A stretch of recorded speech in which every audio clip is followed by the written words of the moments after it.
ମୁଁ 6 ମାସ ହେଲା ଅଟୋ ଚଲେଇଲିଣି, କେବେ ଏମିତିଆ ରାସ୍ତାରେ ନେଇ ଫାର୍ଷ୍ଟ ଟାଇମ୍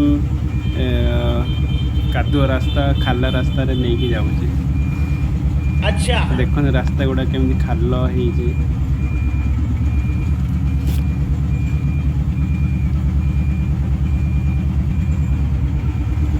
ଖାଲି ଗାଡ଼ିଟା ନେବା ବହୁତ ସହଜ, କିନ୍ତୁ ଲୋଡ଼ ହେଇଥିବ ଗାଡ଼ି ସେଇଗୁଡ଼ାକ ନେଇକି ଗଲେ ବହୁତ କଷ୍ଟ ଲାଗେ। କାଦୁଅ ଏମିତି ହେଉଛି, ମାନେ ଟିକେ ଯଦି ଚକ ଖସିବ ଏକାଥରେ ବିଲକୁ ଗାଡ଼ି ପଳେଇବ।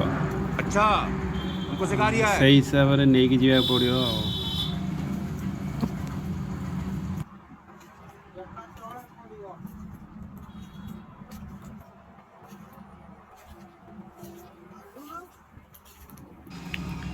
ଏଇଠି ଗୋଟେ ଭାଇ ଅଛନ୍ତି, ତାଙ୍କୁ ମୋବାଇଲଟା ଦେଉଛି, ସେ ଭିଡ଼ିଓ କରିବେ, ମୁଁ ଗାଡ଼ି ସେପଟୁ ନେଇକି ଆସିବି ଆଉ।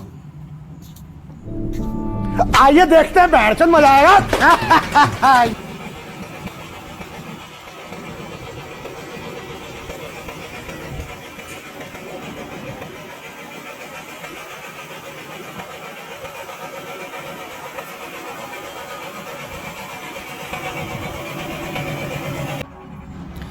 ସେଇଟା ଛୋଟଟା ମାନେ କମ୍ ରାସ୍ତା ଥିଲା, ପାର ହେଇଗଲି।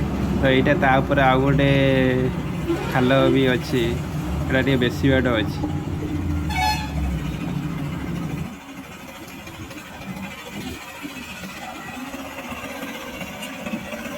ରାସ୍ତା ଗୁଡ଼ାକ ଏମିତି ଦେଖିକି ହାର୍ଟ ବିଟ୍ ବଢ଼ି ଯାଉଛି, ଡର ବି ଲାଗୁଛି।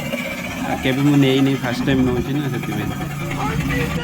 ଯାହା ହଉ ପଳେଇ ଆସିଲୁ।